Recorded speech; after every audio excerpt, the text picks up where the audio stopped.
First of all, I miss my room. So I'm currently in the living room. That used to be my room actually, previously. I've slept here for 2 years. And now I have a room. But for this week, my grandma and my aunt came over from Paris. And so they're in my room. And I'm here. And it's thrown me off my groove. That's what I'll say. I wanted to say I miss my punching bag as opposed to I miss my room. I really miss my punching bag. I miss being able to punch my punching bag. The feeling. So the punching bag is for after I come back from work. I work out in the morning, go to work. I can't do the punching bag in the morning because it's too early and it's noisy. So when I come home from work, that's the first thing I do. Get in my undies and then start hitting the punching bag. And the feeling of being drenched in sweat, whole body glistening, and being out of breath is amazing. I love it.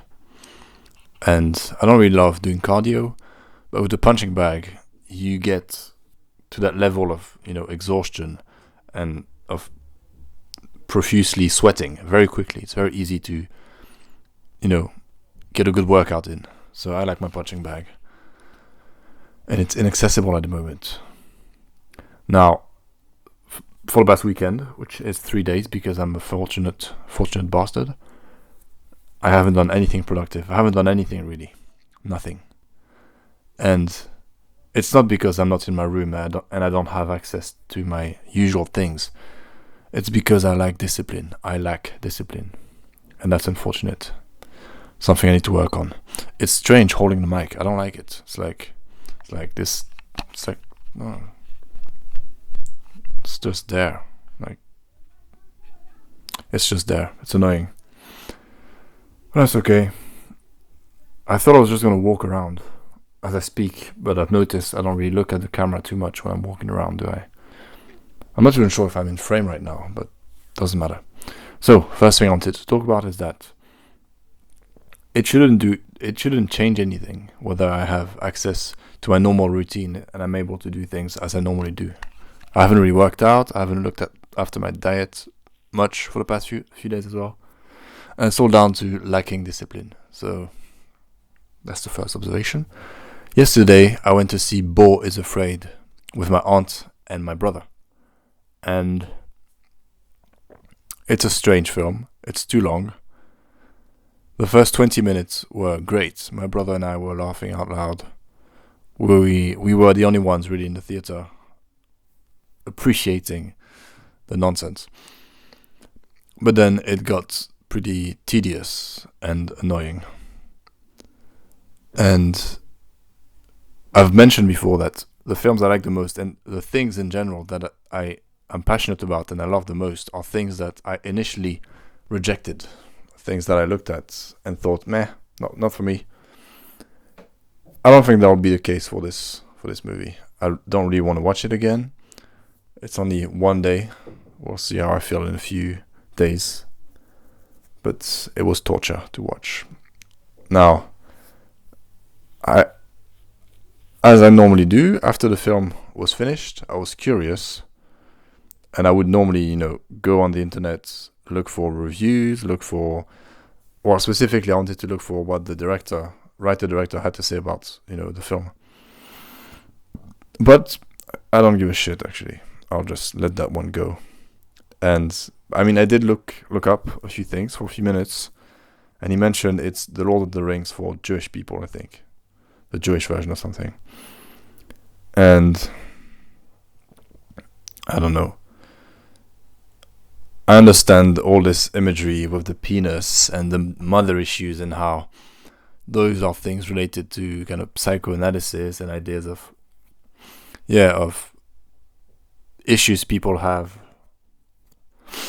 that are buried and how they manifest themselves. And as a filmmaker, you can explore that. It's interesting. Yeah, if I'm holding the mic myself, I'm more likely to press a button and stop the recording, which would be annoying. But anyways, regarding the film, I've heard once the least a film has to do is to be entertaining, which I disagree with. That's for the mainstream movie that it is the case, but for movies in general, it's not true. Entertainment is not what movies are for.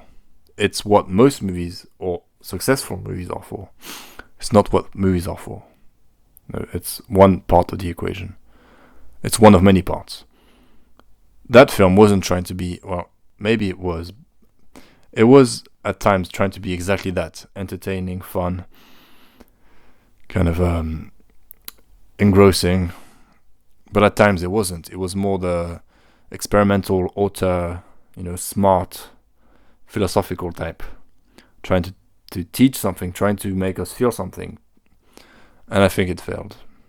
And I also think, I look at modern filmmakers, the new wave, and a lot of them, it seems, they have these grand ideas and things they're trying to express, and it lacks depth. It lacks something. That film specifically, Beau is Afraid, felt like he had a bunch of ideas for sequences, things happening, and he just put them together in one film, which I am almost certain that is the case. He had this scene, that moment, that line, and he put it in one movie. Which some movies are made like that and it works. In that case, I think it doesn't work. Once again, those things, those critiques could be, for example, Tarantino is a guy who gets critiqued in a similar fashion, especially that idea, oh, you have this scene, that scene, and just put them together. I mean, if you look at Pulp Fiction, that's the structure of it. But it works, it's done beautifully. Once again, I don't think Beau is Afraid did it successfully. But so I think of these modern filmmakers, I think of another one, Damien Chazelle, who made Babylon, came out recently. And I feel the same. He had these ideas and he has a great sense of style, stylized cinema, camera movement. He's shooting on film, it's amazing, blah, blah, blah. He has these great actors, but it feels immature. It feels like he's not on the level to tell a story of that scope, to make us feel something. It feels shallow. Just like, La La Land was a film that felt very shallow. Once again, many filmmakers get criticized for that. Many of the older generation. But I feel like, in my opinion, they put it off. Once again, Tarantino gets criticized for being too stylized and this and that. And Babylon the aesthetic was great, but the film in itself felt very shallow. Felt like he actually didn't have anything to say, really. And so on that topic, I want to talk about something else. Yes, the film, so Beau is Afraid, is shot masterfully. You have these long takes, these camera movements, he's a guy who knows cinema, Ari Aster. But so as I was watching the movie, I was thinking about what I would say about the movie, which is it can be seen as a bad sign, because I wasn't really hooked at times. And what I was thinking about was, it's like small planets, or if you go to the moon, which is a smaller is a planet. I don't know how you say astre in English. Aster, whatever, we'll call it planet. It's a smaller body than the Earth, so the gravitational pull is weaker, right? And so if you jump higher, and you imagine a very small planet. If you jump, you could actually how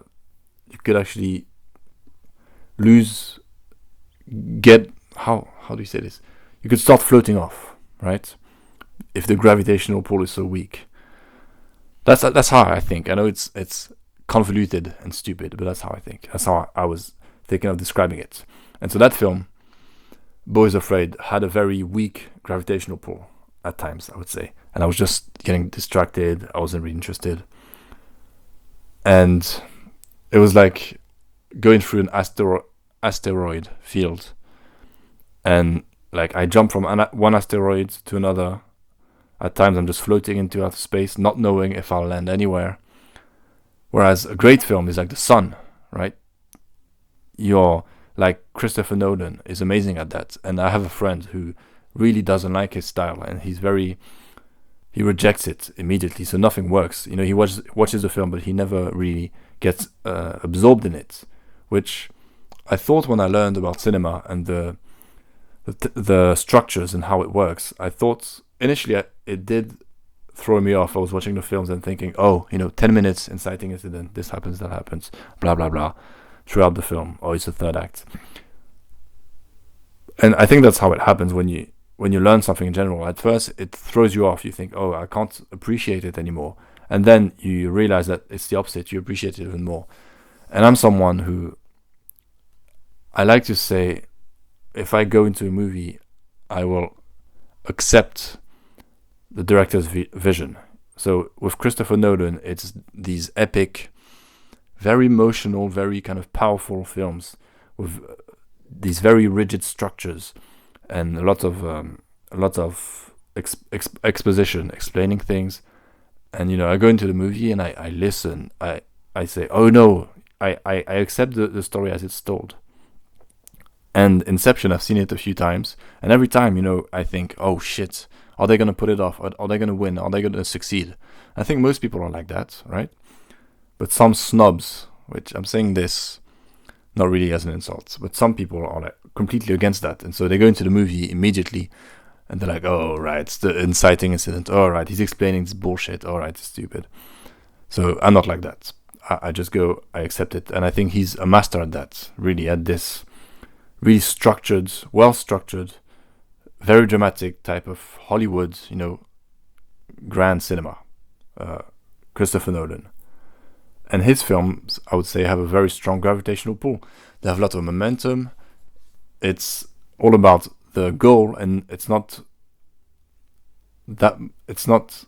is process-oriented a little bit, but not that much. I mean, if you look at his last film, Tenet, it's all about how he understands structure to a degree that every second of the film he's talking to you about the next goal to push the momentum forward. So much so that he doesn't need a central character to really have that much character. It's all about getting to the next goal. All this to say that he's a master at that, at creating a sun, something that has this strong, powerful gravitational pull that keeps you locked in throughout. And that's beautiful, that's amazing, that's entertainment, that's enjoyable. Now, there are filmmakers who are not interested in that at all, and I appreciate them for that too. Once again, I think that Beau is Afraid it hasn't picked a side, and so it doesn't really work for me. And I was just annoyed for most of the film. Also, the third act, the end, I was sat next to my aunt, and I won't spoil it, even though it really wouldn't matter, would it? But yeah, that was interesting. I'm not going to say that. That's the dumbest thing to say, right? That was interesting. That was unexpected, shocking, and very uncomfortable while sitting next to my grandma. My aunt, sorry. So that film, went to see that film. That was an experience, at least. That was an experience. I'll remember it for a while. But another thing I wanted to mention is something I thought about right as I was thinking about the planet gravitational pull idea as I was watching the film, is that the cinematography is masterful. The performance by Joaquin Phoenix he's always great. But to me, when a film fails from the script, from the base of the structure, as in, that's the foundation, the script, and you build on top of that. When it fails here, everything else comes off looking ugly, I would say. I can't appreciate it. So that's something, for example, I said when The Joker came out. The Joker is very similar. It's similar to The Master in terms of the character that he plays, Joaquin Phoenix, and blah, blah, blah. And I thought the performance wasn't anywhere near as good as his in The Master, because The Master it's a great film. And Joker is not. The script is full of cliches. It's not that interesting, really. It's not really a good film. And so you have this great actor in the middle. But since the script and the cinematography is masterful, it's really well shot. And the last scene with Robert De Niro is, I think, one of my favorite scenes of all time. It's a great scene. But apart from that, the film, falls flat. And that's one example. Because you had Joaquin Phoenix in both films giving his all, right? It's like he's given 100% both times. But the thing around it doesn't complement him. He looks good, and he makes the script look even worse than it is because he's so good. And so another example I had was Lady Killers. That's the first time I thought about how the script can make everything look ugly. Lady Killers by the Coen brothers, which is a remake of an old film, is a shit film. It's horrible. And it's so shit because you have a great cast for the most part. I mean, you have Tom Hanks and a bunch of other... I don't even remember the cast, really. It's shot by Roger Deakins, who's one of the greatest of all time. And just like Joaquin Phoenix and the Joker, Roger Deakins is doing Roger Deakins. He's great, so he's doing great. The cast, is great. But I mean, they're not that great, actually, because the script is so bad. But I think that's his worst cinematography, Roger Deakins, because the film is so bad. So when you fail at the very structure of the film, at the very base, it's like building a house and the foundation is suspect. It's not well done. And then you build this amazing structure on top of that. Well, the house is going to crumble.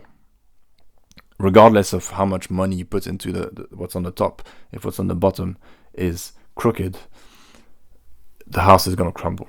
And so that film annoyed me because I thought, what a shame, what a waste. And the Coen brothers are amazing as well. So when you have all this talent together, but you have this one piece of the puzzle, which is at the foundation of a film, the script, that is just shit. Everything falls apart. Now, I wouldn't say that the script of Boys Afraid is that bad. I don't like it right now. I won't say it's bad as much as I'll say I don't like it, but it ends up spoiling everything else and making the great cinematography look not so great and making everything look a bit messy. What else did I want to talk about? Oh. So these podcasts here, I'm trying to be more and more transparent as possible, because I think that one day I'll be able to watch these and think about where I was when I made these. 50 Cent has this, and he says this in a podcast or in an interview somewhere, that he talks about things he said in the past and how I'm not even paraphrasing. I've heard this a long time ago, so I don't know how accurate it will be. But what he's saying is that he doesn't regret, things he said in previous songs. That's who he was at the time. That's how he felt. And, maybe he'll look at it and think, I was wrong, but he doesn't regret it. That was him then, and this is him now. And, if he's evolved, if he said something he shouldn't have, and now he knows it, so be it. The documents, the documentation of who he was at that time exists, and it matters. And he's changed now. He's someone else. He's not someone else, but he's evolved. And I look at these the same way. These are artifacts capturing who I am at a certain point in my life. And I'm doing these knowing 100% that it's not even that I'm not a finished product, because what's a finished product anyways? But I'm definitely not proud or happy of who I am currently. And I have ambitions of who I want to be, which is someone that would look at these videos and think, well, he would look at them, he wouldn't be, sad or disgusted to look at this other person, but he would think, oh, I've come a long way. And so it's important for me to really honestly express where I am now, so that in the future when I look at it, I have an understanding of where I was, a true understanding of where I was. And dishonesty is a very bad tendency. It's a very bad thing, dishonesty. Let me check if this is still recording. Whoopee, it is still recording. Oh, fuck. Because dishonesty is very bad because you're fucking with reality. Another line by 50 Cent. I hate a liar more than I hate a thief. A thief is after my salary. A liar is after my reality. You know, he has a lot of good lines. He's a very underrated rapper, I think. But lying is a very dangerous thing. For example, if I lie in these, right, and then I look back on them in a year, in 2 years, 5 years, having changed a lot, you know, I'll be looking at how will I know if this person is telling the truth. One, if I know that at that time I was dishonest, I look at these and think, well, what is true, what isn't? And two, if I just look at them and don't think about that, then I'll believe lies about myself. And it's not a question of this specific process. It's just lying is just a very bad thing to do. We all know that, but it's something I try to apply as much as possible in my life, to lie as little as possible. The big lies, the small lies, it's a very bad tendency. And so I need to be transparent about where I am currently, as ugly as it might seem, which, you know, it's not that ugly, but I have this in my pocket. And so I started working where I am currently working in January 2022. And I vaped there for the first time a few months in, and everyone has a vape at work, and whenever they get an opportunity, they'll vape. And I've never bought one for myself. I did once, going out with friends, and at the end I gave it to someone. I didn't keep it, but I never owned one really, so I would just take puffs on other people's, which still made it a habit for me to vape. And this weekend I've bought one, or I bought two actually, this is the second one. And it might seem innocuous, but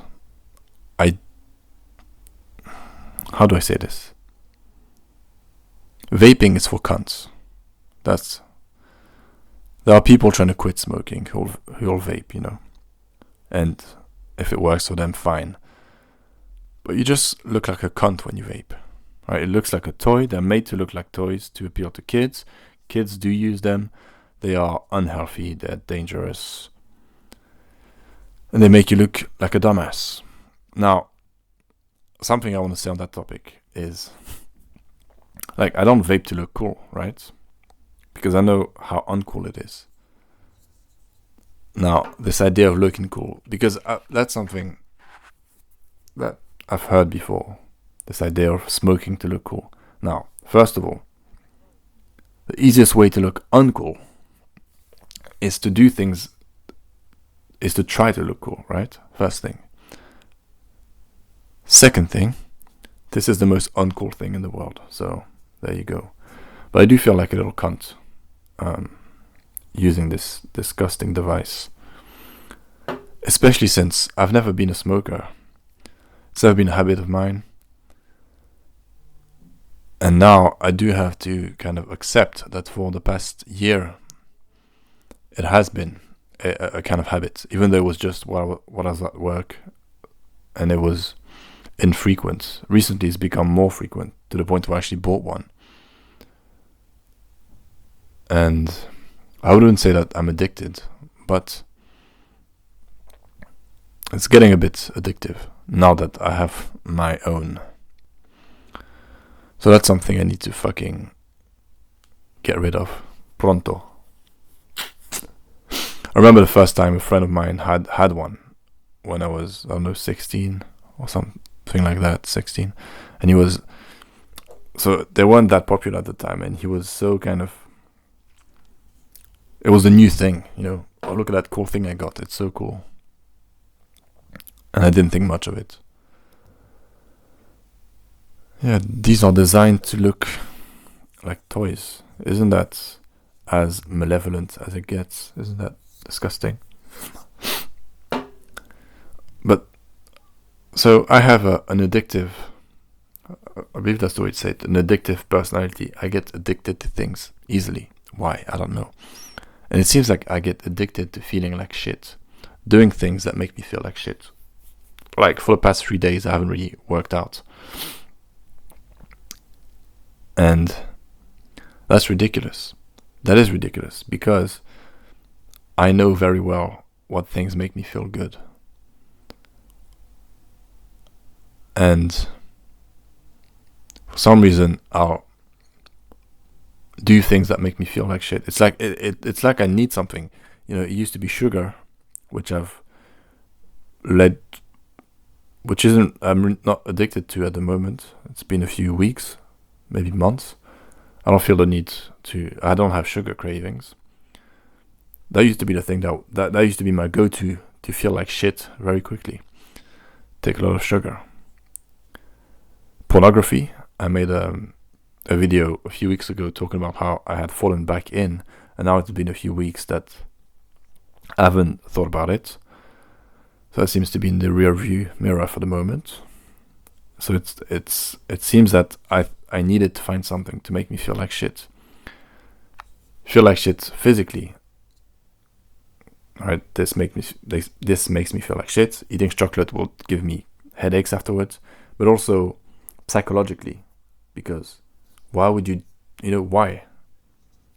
Even if this didn't make me feel like shit, it's disgusting. It's not really enjoyable, and it's damaging my health, which is something that's very important to me. My health.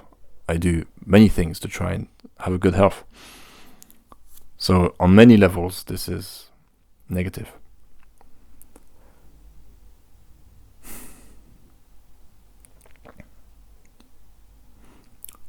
Another thing, I don't really have my notes. I didn't have much notes anyways, but I don't have my notes to look at. Another thing I wanted to say is I'm going to make a vlog now weekly. A short vlog. 2 years ago now, I used to do a daily vlog. I think I did it for 20 days or something. Daily, and they were 6 minutes long, and they would take me 6 hours to edit. I wasn't sleeping.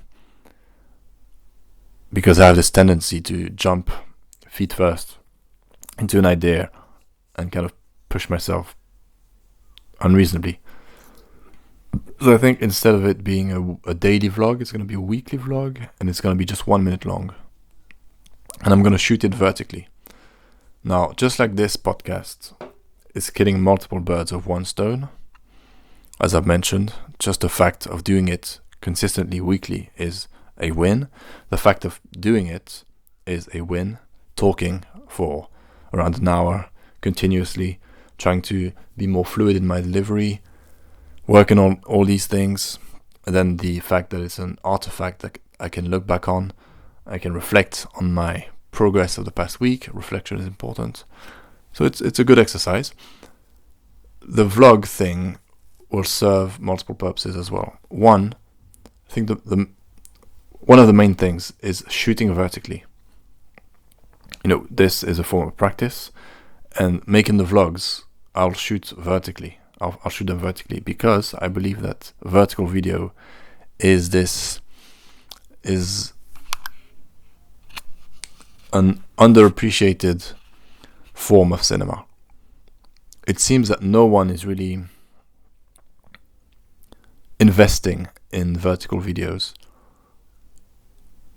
specifically. Like everyone is doing it, is using it, but it's like a compromise. Instead of actually thinking about what are the benefits of shooting vertically, how can you compose an image,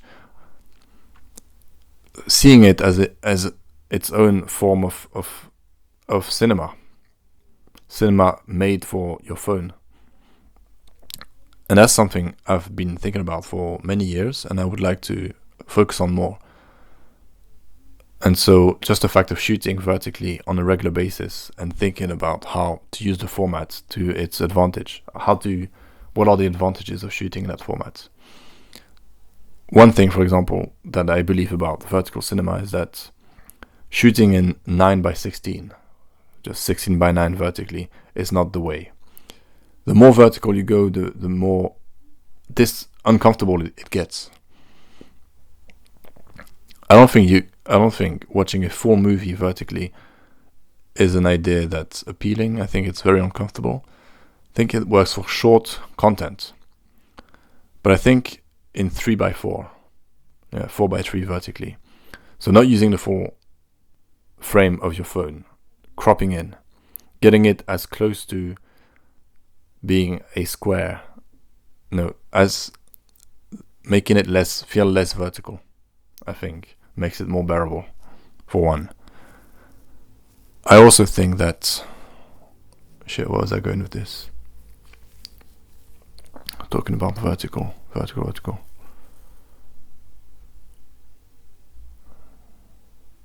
I also think that this idea, I want to merge it with... I'm not going to talk about this now. Well, I didn't feel like making this vlog because I'm not in my room. I can't do the normal setup. I decided to go completely the other way, using a different lens. And, well, the vlog is done. Not the vlog, the podcast. I did it. Finished. Finito.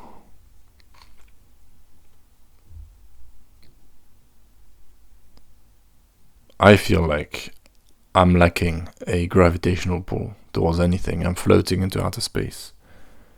I'm quite lost at the moment.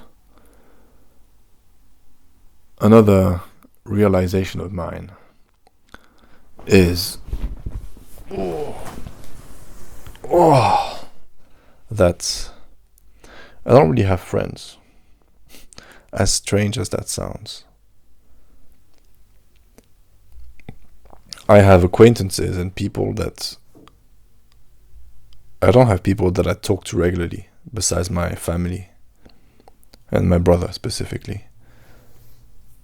I have people that I've considered friends that I haven't talked to in so long.